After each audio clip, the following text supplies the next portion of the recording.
What is up, watch friends? Welcome to another episode of Talking Time Pieces with Tony. I'm Tony, and you guys are the viewers.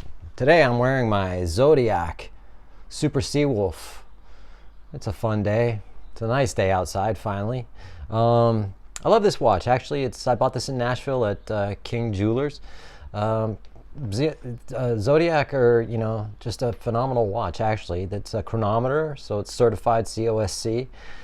200 meters water resistance, ceramic case, and well, it's kind of cased over steel, so it's ceramic and steel, but and it's a fun watch. It's one of those watches you just have fun wearing, I guess.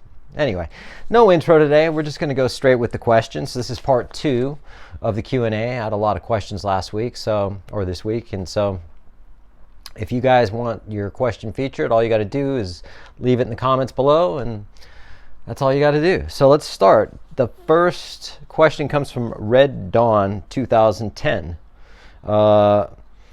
T, what are your top 3 grails? Top 3 grails. Rolex has always been a grail, which I have. Cartier was a grail, when I was younger. And I think this changes through time as your tastes change and whatever happens, because, but prior, or other than Rolex or Cartier, because I do have Rolex and I do have Cartier, I've always loved Vacheron Constantin. And one of my favorite Vacherons from back was the Malt Tourbillon, which is almost like a coffin case shape. And a tourbillon. It's real simple, it's super clean, and it's super beautiful. Tourbillons don't really serve any function in modern watches, but they're just beautiful to look at, and it's just a beautiful watch. The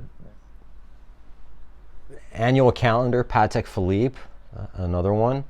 The Patek Philippe 5226. The 6119, the 5119, those are grails for me. And then Breguet, the Classique, is another one. So these are watches maybe one day I'll get, and it's not that it's out of my reach. It is out of my reach kind of right now, but it's like, maybe it won't be in the future, maybe it will be. You know what I mean? Who knows? Anything can happen. I don't take anything for granted when it comes down to any of this. That's why I don't take this whole thing so seriously, because anything can happen, because it has happened. And so it's just one of those things. But hopefully things will go on the up, and I'll be able to get some of these high horology watches, and we'll see. But appreciate your question. Next one comes from Gary Doherty, 600. Watch-wise, do you like the Zenith chronographs? If so, which ones? I love them except for the date at 4 p.m. Can't handle it, though of course I know that historically that's one of their design cues. Yeah, dude, I like Zenith. I love Zenith. Zenith are one of my favorite brands. Going back to Grail watches, that was one of my Grails way back, and I, of course have a couple of them, so the Chronomaster is a beautiful watch that I've almost bought 15, 20 times. I keep trying it on. I just haven't pulled the trigger on it. I really love that watch. It's elegant. It's, if I couldn't get the, Patek Philippe calendar, then, or a chronograph, then I might just go with the Zenith. But there's so many watches out there. I love the Zenith Chronomaster Sport. That's, and these all have El Primero movements in them, so they're just workhorse movements and one of the best movements ever made. I like the Revival is another one that I keep meaning to get and pull the trigger on. That's a beautiful watch. The date at the 4:30 doesn't bother me. 4:30 position between the 4 and 5. And then just to top that off, the new triple calendar that just came out, I'll take that in a heartbeat, man. I love that watch. 38 millimeters, super sick, man. Love that watch. With the green dial, that's the boutique edition. So that's probably where I'd be at. So I appreciate your question, sorry. This next one comes from Robert Sung, Tony, I'm thinking about getting a Breguet Marine 5517 titanium or a Ulysse Nardin Marine Torpille in an enamel or a venturine dial. Do you have an opinion on these brands and models? Thanks. Well, yes, I do. The Breguet,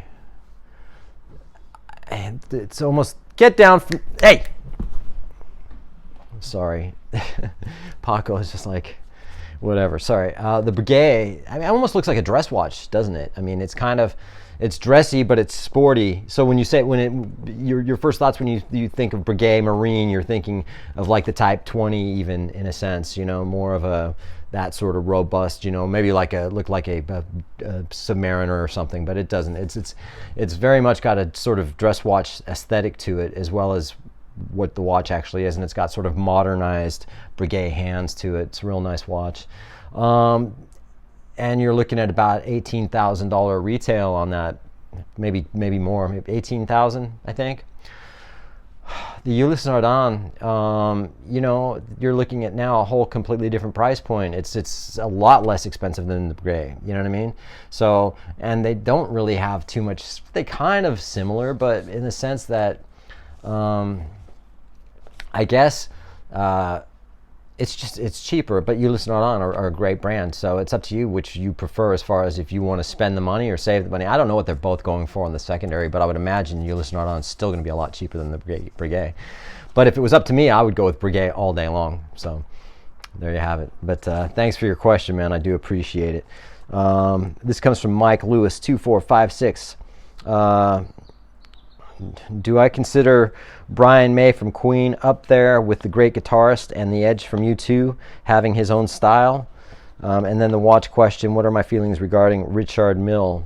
Thanks, Tony. Hey, man. Thank you.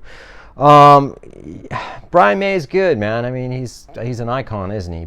And he's a good guitar player. He's a really good guitar player. So he wasn't one of my influences by any means, but I can appreciate what he does. What he does is great, and he really works in Queen. He also played with Eddie Van Halen on that Starship Troopers or something. It was came out in the 80s, and it was a guitar thing. It was cool. It was Brian May and Eddie Van Halen. It was pretty sick, so that was good. The Edge, I don't think anything about him, man. I don't think having his own style. He doesn't. I don't know what you would call his style. It would be the guitar player that works for U2, and I don't think he would work for any other band. So he's the best guitar player in the world for U2. I don't think he would be able to. I don't know.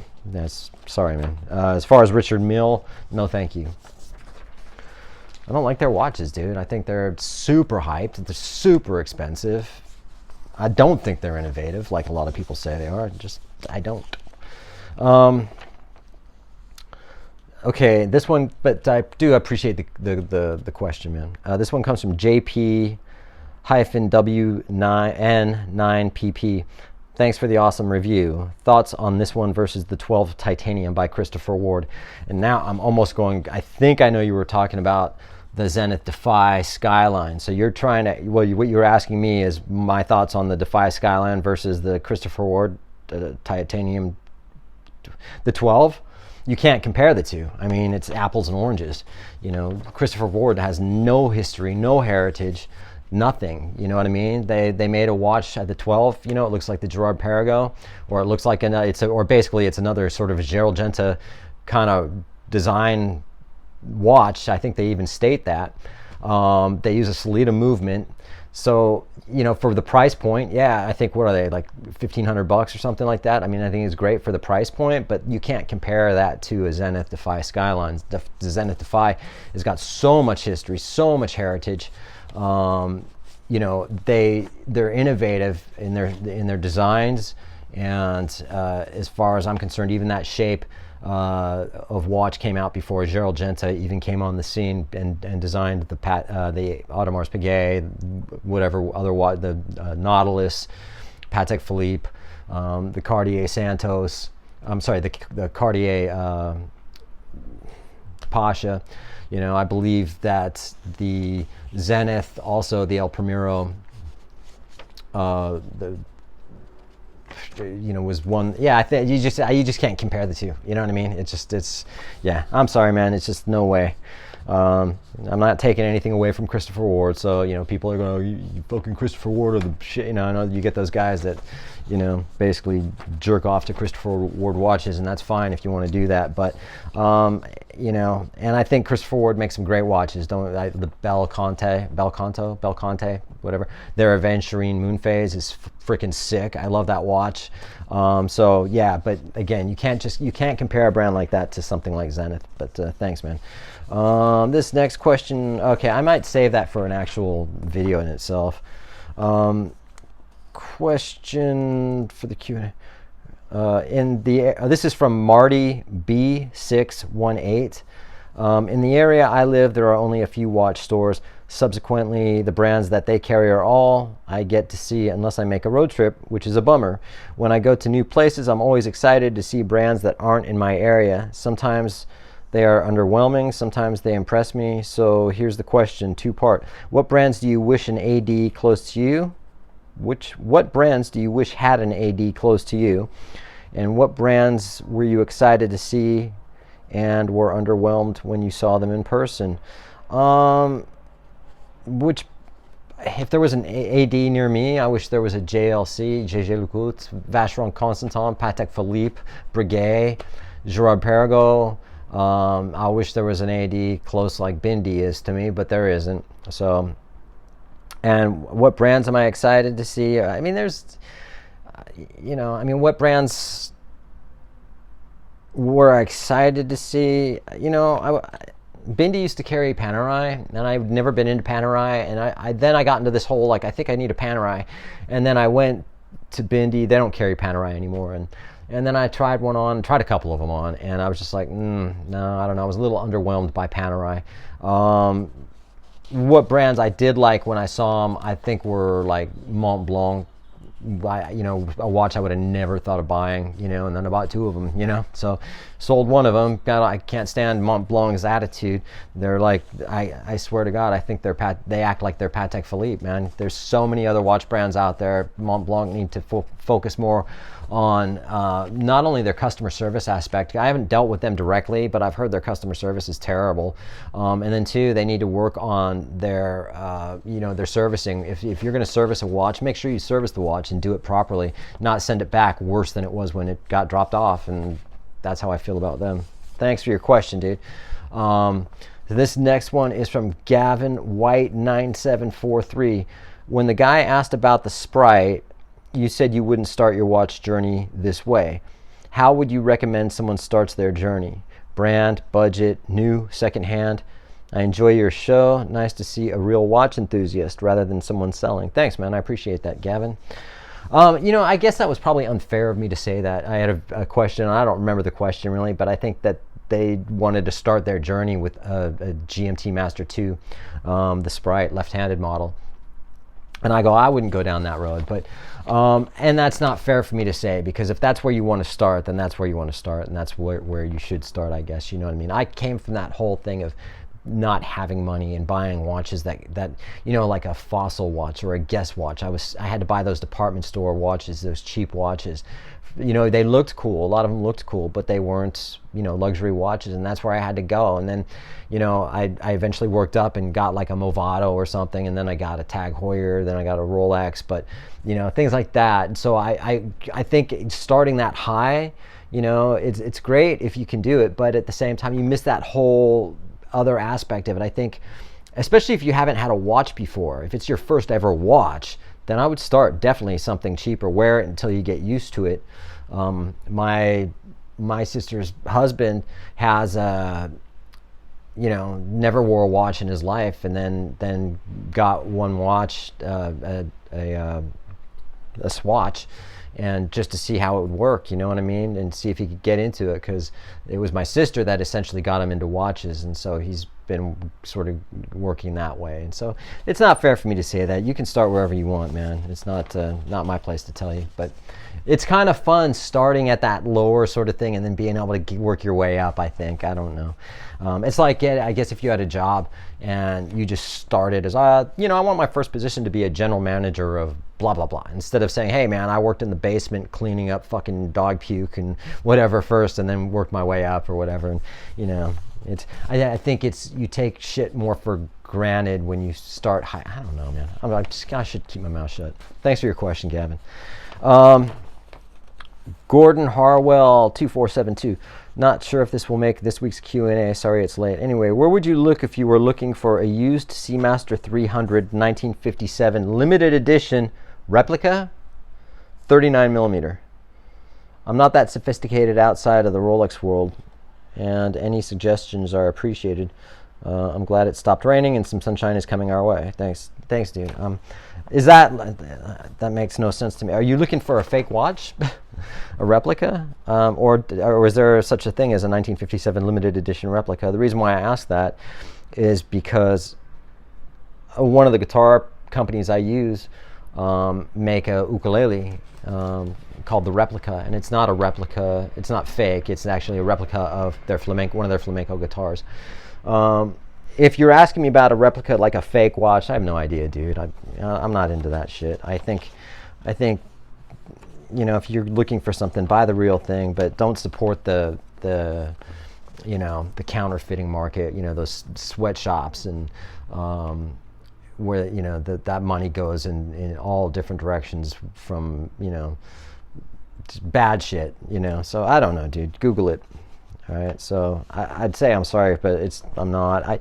I bought a fake Patek Philippe a couple years ago, maybe less than a couple years ago, when I was doing my watch ball, magic watch ball. For those of you who know, I had the magic watch ball, so I did this whole skit where my magic watch ball had a Patek Philippe, and then I was going, it's fake, it's not real, and you know, that kind of shit. And I can't remember where I got it, and don't care. It's a piece of shit. Wouldn't do it. Thanks, man. This comes from NSG74. Hi, Tony. Well done on continually putting out great videos. Thanks, man. I appreciate it. I have a stupid but hopefully fun question for you to answer on the next Friday's Q&A.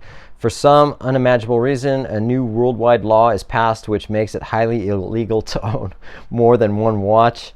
Plus, every watch in the world is now readily available to purchase over the counter with no wait list and at the current AD price. Do you A, keep one watch you currently own and sell all the others? It'd be pretty hard to sell all the others if anyone could only have one watch. It would take forever, wouldn't it? Or would you even be able to sell them? Or sell all your watches you currently own and go buy a new watch, which is now your number one watch collection and available over the counter for whatever the current AD price is. I probably just keep either my Zenith Pilot or my Rolex Batgirl GMT Master 2.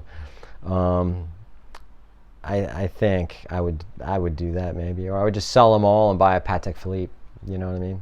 Maybe I would do that. All right, that's a cool question. Thanks for all the questions, everyone. We'll see you on the next one.